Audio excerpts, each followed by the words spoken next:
Hello, എല്ലാവർക്കും നമസ്കാരം. കുറച്ച് ദിവസമായിട്ട് ഞാൻ ഇവിടെ ഉണ്ടായിരുന്നില്ല. അത് കാരണം പുതിയൊരു വീഡിയോ ഒന്നും ഇടാൻ പറ്റിയില്ല.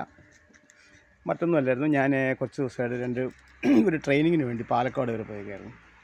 ഒരു സ്പെഷ്യൽ ട്രെയിനിങ് ആണ്. ഇത് കോഡിസെപ്സ് എന്ന് പറഞ്ഞ ഒരു കൂണിനെ കുറിച്ചുള്ള പഠിക്കാൻ വേണ്ടിയാണ് പോയത്. ഞാനതിൻ്റെ വിശേഷങ്ങൾ നിങ്ങൾക്ക് പങ്കുവയ്ക്കാം. ഈ ഫംഗസ് വർഗത്തിൽപ്പെട്ട സസ്യങ്ങളെയാണല്ലോ നമ്മൾ കൂണുകളെന്ന് പറയുന്നത്. നമ്മുടെ നാട്ടിലെ കൂണുകൾ പണ്ട് കാലത്ത് ആയുർവേദത്തിലും പല രോഗങ്ങൾക്കൊക്കെ മരുന്നുകൾക്കായിട്ട് നമ്മൾ കൂണ് ഉപയോഗിക്കാറുണ്ട്. നമുക്ക് പഴയ കണക്കുകളൊക്കെ നോക്കി മനസ്സിലാവും. അതുപോലെ ഈ കൂണുകളിൽ തന്നെ നമുക്ക് രുചിയോടുകൂടി കഴിക്കാവുന്നതും വിഷമുള്ളതൊക്കെ ഉണ്ട്. അപ്പോൾ പരമ്പരാഗത രീതി ഉപയോഗിച്ച് വരുന്ന ഇനങ്ങൾ മാത്രം നമ്മൾ ഉപയോഗിക്കുന്നതാണ് നമുക്ക് ഉത്തമം. ഭക്ഷ്യയോഗ്യമല്ലാത്ത പല കൂണും നമ്മുടെ നാട്ടിൽ ഉണ്ട്. അതൊക്കെ നമ്മൾ തരംതിരിച്ച് വേണം കഴിക്കാനായിട്ട്. ഇപ്പോഴാണെങ്കിൽ നമുക്ക് കൂണ് കൃഷി വ്യാപകമായിട്ട് കൂണ് കൃഷിയുണ്ട്. വീടുകളിലെല്ലാം പലതരം കൂണുകളുണ്ട്. ഓയിസ്റ്റർ ഉണ്ട്, ബട്ടൺ മഷ്റൂം ഉണ്ട്, അതുപോലെ ചിപ്പിക്കൂണുണ്ട്.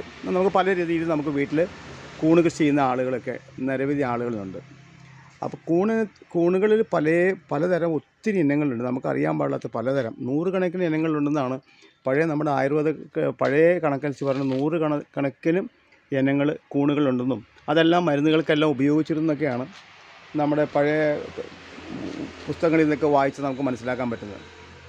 അപ്പോൾ കൂണുകളുടെ ഇടയിൽ തന്നെ രാജാവും അല്ലാത്തവരൊക്കെ ഉണ്ട്. ഭയങ്കര ഫേമസ് ആയിട്ടും ഫേമസ് അല്ലാത്തവരൊക്കെ ഉണ്ട്. അത് അതിൻ്റെ ഗുണവുമായിട്ട് നേരിട്ട് ബന്ധപ്പെട്ടാണ്.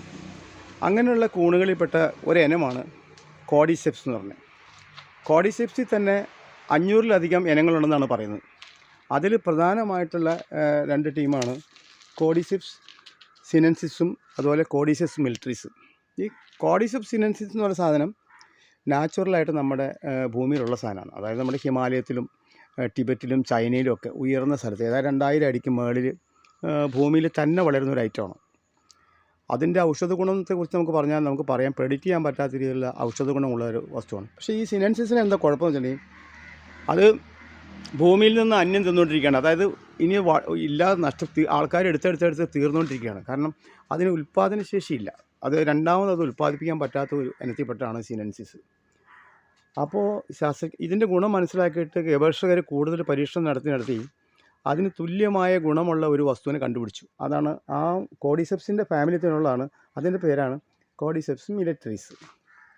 അപ്പോൾ ഇതിൻ്റെ പ്രത്യേകത, ഈ കോഡിസെപ്സ് മിലിറ്ററീസിൻ്റെ പ്രത്യേകത എന്ന് വെച്ചിട്ടുണ്ടെങ്കിൽ അതിന് നമുക്ക് ടിഷ്യൂ കൾച്ചർ വഴി നമുക്കതിനെ ഉണ്ടാക്കിയെടുക്കാൻ പറ്റും.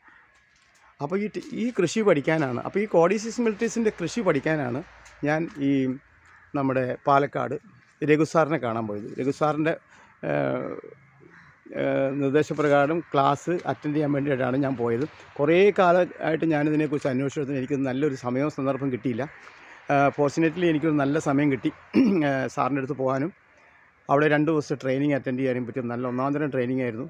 വളരെ ഗുണകരമായ രീതിയിൽ വളരെ ഈസിയായിട്ടും നമുക്കെല്ലാം ഈസിയായിട്ടും മനസ്സിലാവുന്ന രീതിയിൽ ക്ലാസ് പറഞ്ഞു തരാൻ അദ്ദേഹം വളരെയധികം നല്ല റെഫറൻസ് ഉള്ള മനുഷ്യനാണ്. ഇതിൻ്റെ കൃഷിയുടെ, അതായത് കേരളത്തിലാകെ കോഡിസെപ്സ് മിലിറ്ററീസ് കൃഷി ചെയ്യുന്ന കേരളത്തിൽ ഒരേ ഒരാൾ രഘുസാറ് മാത്രമാണ്.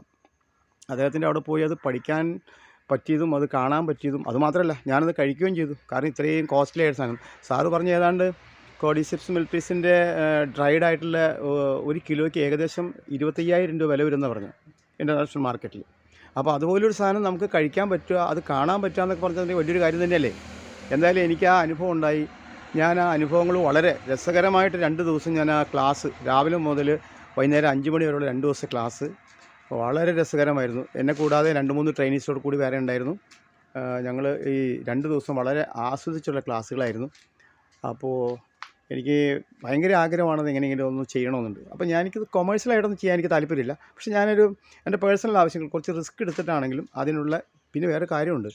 ഈ കൂണ് കൃഷി എന്ന് പറയുമ്പോൾ നമ്മൾ സാധാരണഗതിയിൽ ബട്ടൺ മഷ്റൂമും അല്ലെങ്കിൽ നമ്മുടെ ഓയിസ്റ്ററും ഇതുപോലെയൊക്കെ ചെയ്യും പോലെ അല്ല ഇത് ചെയ്യുന്നത്. ഇത് 100% ഒരു ലാബ് ഓറിയൻറ്റഡ് ആണ്.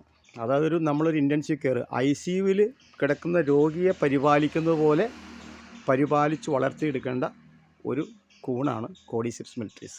അല്ലാതെ നമ്മൾ സാധാരണ കൂണെന്ന് പറയുമ്പോൾ നമ്മൾ ബട്ടൺ മഷ്റൂമോ അതുപോലത്തെ കൂണിനെക്കുറിച്ചോ അതുപോലെ ലോക്കൽ എൻവയോൺമെൻറ്റിൽ ചെയ്യാൻ പറ്റില്ല. വളരെ ഹൈജനിക് ആയിരിക്കണം, നല്ല പരിചരണം, അതുപോലെ ടെക്നിക്കൽ നോളജ്, അതുപോലെ ബയോളജിക്കൽ നോളജ്, ഇങ്ങനെ ഒത്തിരി കാര്യങ്ങൾ. അതുകൊണ്ടാണല്ലോ ഇതാരും അധികം ചെയ്യാത്തത്. ഇത്രമാത്രം ബുദ്ധിമുട്ടുള്ളതുകൊണ്ടാണ് ഇതാരും ഈ കൃഷിയിലേക്ക് പുതിയ തലമുറയിലെ ആളുകൾ വരാത്തതും ചെയ്യാത്തതും. അപ്പോൾ ഈ വീഡിയോ കണ്ട ആർക്കെങ്കിലും ഈ ക്വാഡ്രിസെപ്സ് മിലിറ്ററീസിനെ കുറിച്ച് കൂടുതൽ മനസ്സിലാക്കണമെന്നുണ്ടെങ്കിൽ രഘു സാറിൻ്റെ വീഡിയോസ് ഒത്തിരി നമ്മുടെ യൂട്യൂബിൽ കിടക്കുന്നുണ്ട്. അദ്ദേഹം ചില മാസങ്ങളിലെല്ലാം ഇതിൻ്റെ ട്രെയിനിങ് കണ്ടക്ട് ചെയ്യുന്നുണ്ട്. ആ സമയത്ത് താല്പര്യമുള്ളവർക്ക് അവിടെ ട്രെയിനിങ് ചെയ്യാം. നല്ല ട്രെയിനിങ്ങാണ്. തീർച്ചയായിട്ടും ഇനി ചെയ്തില്ലെങ്കിൽ പോലും നിങ്ങൾ ഇത് കൃഷി ചെയ്തില്ലെങ്കിൽ പോലും ഈ വിഷയം ഒന്ന് പഠിക്കുക, ഇത് മനസ്സിലാക്കുക എന്നുള്ളത് വളരെ അത്യാവശ്യമായിട്ടാണ് എനിക്ക് തോന്നുന്നത്. എൻ്റെ അനുഭവമാണ് ഞാൻ നിങ്ങളോട് പറയുന്നത്. അപ്പോൾ ഞാൻ എന്തായാലും ഒരു മാർച്ച് ഏപ്രിലൊക്കെ ആകുമ്പോഴത്തേക്കും ഇതിൻ്റെ ഒരു പോർട്ടബിൾ യൂണിറ്റ്, ഇതൊരു ചലഞ്ചൊന്നുമല്ല, അതുണ്ടാക്കാൻ വേണ്ടിയുള്ള ഭയങ്കരമായ തീവ്രമായ ശ്രമമാണ്. ഞാൻ ഇന്നലെയാണ് ക്ലാസ് കഴിഞ്ഞ് വന്നത്. ഇന്ന് വന്നിട്ട് പോലും ഞാൻ അതിനെക്കുറിച്ച് തന്നെയാണ് ആലോചിക്കുന്നത്. എങ്ങനെ നമുക്കിതൊരു ചെറിയ രീതിയിൽ, ഒരു ചെറിയ എൻവയോൺമെൻറ്റിൽ എങ്ങനെ നമുക്കൊരു ചെറിയ രീതിയിൽ ഉണ്ടാക്കാമെന്നുള്ളതിനെക്കുറിച്ചൊരു അന്വേഷണത്തിൻ്റെ ഭാഗമായിട്ടാണ്. ഇതിൻ്റെ അപ്ഡേറ്റ്സ് എല്ലാം വന്നിട്ട് നിങ്ങൾക്ക് ഇട്ടുതരാം. എന്തെങ്കിലും കമൻസോ എല്ലാം ഉണ്ടെങ്കിൽ പറയണം. അതുപോലെ തന്നെ നിങ്ങൾക്ക് ഇതിനെക്കുറിച്ച് കൂടുതൽ അറിയണമെങ്കിൽ വേറെ ഒന്നും എന്നോട് ചോദിക്കേണ്ട. ഞാനിതിൽ വലിയ എക്സ്പേർട്ടൊന്നുമല്ല. ഞാൻ 2 ദിവസത്തെ ട്രെയിനിങ് അറ്റൻഡ് ചെയ്തിട്ടുള്ളൂ. പിന്നെ പുസ്തകങ്ങൾ വായിച്ച് പരിചയം മാത്രമാണ് എനിക്കുള്ളത്. ഇതിനെക്കുറിച്ച് കൂടുതൽ വിശദാംശം അറിയണമെങ്കിൽ ഒറ്റ കാര്യം ചെയ്താൽ നേരെ രഘു സാറിനെ വിളിക്കുക. രഘു സാറിനെ ഒരു 5 മണിക്ക് ശേഷം വിളിക്കുക. അദ്ദേഹം വളരെ തിരക്കുള്ള മനുഷ്യനാണ്. അദ്ദേഹത്തിന് ഡിസ്റ്റർബ് ചെയ്യാതെ നിങ്ങൾക്ക് വൈകിയ വേളയിൽ എപ്പോഴെങ്കിലും അദ്ദേഹത്തിനൊരു മെസ്സേജ് അയച്ചാൽ ചിലപ്പോൾ തിരിച്ച് വിളിക്കും. അപ്പോൾ നിങ്ങൾക്ക് വീണ്ടും വിശദമായിട്ട് അറിയാൻ പറ്റും. എന്തായാലും എൻ്റെ ശ്രമങ്ങൾ നിങ്ങൾക്ക് അടുത്ത കുറേ ദിവസങ്ങൾക്കുള്ള വീഡിയോസ് കിട്ടി നിങ്ങളെ കാണിച്ചു തരുന്നതായിരിക്കും. Thank you.